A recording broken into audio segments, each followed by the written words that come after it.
Video games are an escape hatch from reality.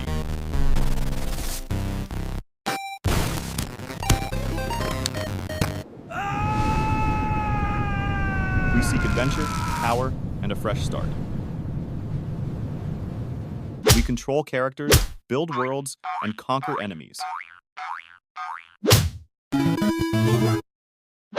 All of it within a safe space where there are no real consequences. But what happens when that boundary begins to blur? What happens when the player forgets how to press pause? When the virtual world is no longer a choice, but an obsession. When scores, items, and digital glory become more real than life itself. Today, we explore the tragedies that became all too real. Virtual worlds are engineered to capture our minds. They provide instant rewards, creating a constant sense of achievement.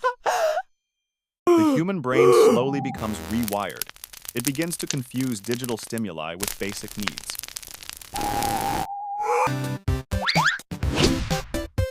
A stick figure on a screen is nurtured. A real body in the real world is forgotten.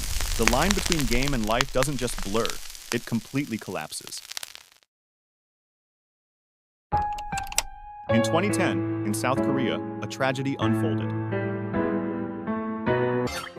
A young couple had just welcomed a newborn child.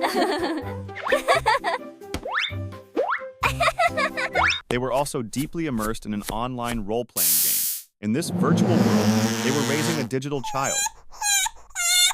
They spent 12 hours a day at an internet cafe.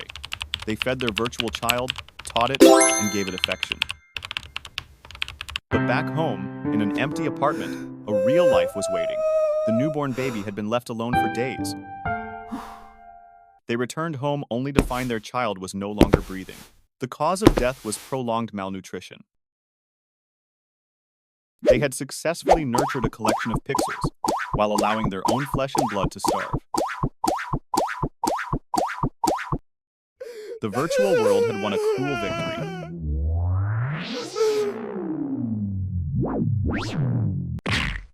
How much is an in-game item truly worth?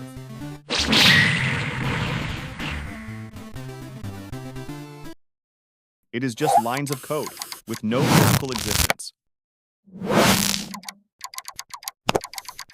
But to a player, it represents sweat, time, and honor.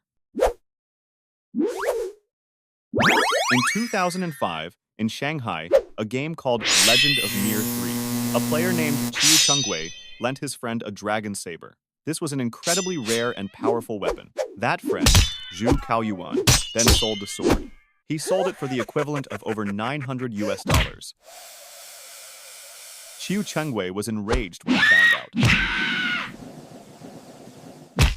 He reported the theft to the police, but they could not help. They stated that virtual property was not protected by law. Desperate and furious, Chiu took matters into his own hands. Somebody help me! He went to Zhu's home, armed with a real knife. Look out, he's crazy! A fight broke out over an asset that didn't exist. Chiu stabbed his friend to death. A real life was traded for a sword made entirely of data. The boundary was gone. They're on to me! The police In the are gaming here! world, there is an act known as swatting. I gotta go right now! It is a cruel and incredibly dangerous prank. A player makes a false emergency call. They report a fake hostage situation or a violent crime. They provide the address of their gaming opponent. The goal is to send an armed SWAT team storming into the victim's home.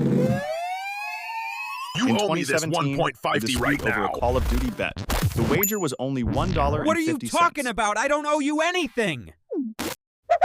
One player hired another to initiate a SWAT call, but he was given the wrong address. Heavily armed police surrounded a suburban home. Inside lived Andrew Finch, a 28-year-old man. He wasn't playing a game. He had no idea what was happening. Hearing the commotion, he stepped onto his porch in confusion. An officer, believing he was a dangerous suspect, opened fire. Andrew Finch died right there on his doorstep.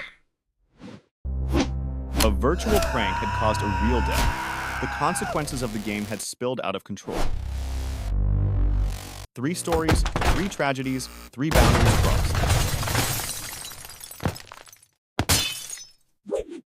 A screen is not just a window for entertainment. It can be a mirror reflecting an obsession. Or a wall that separates us from our compassion. This is not a story about evil games.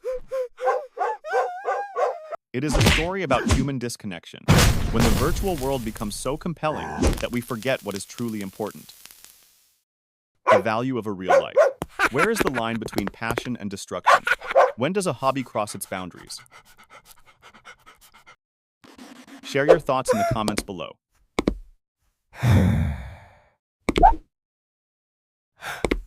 subscribe to explore more hidden corners of our reality.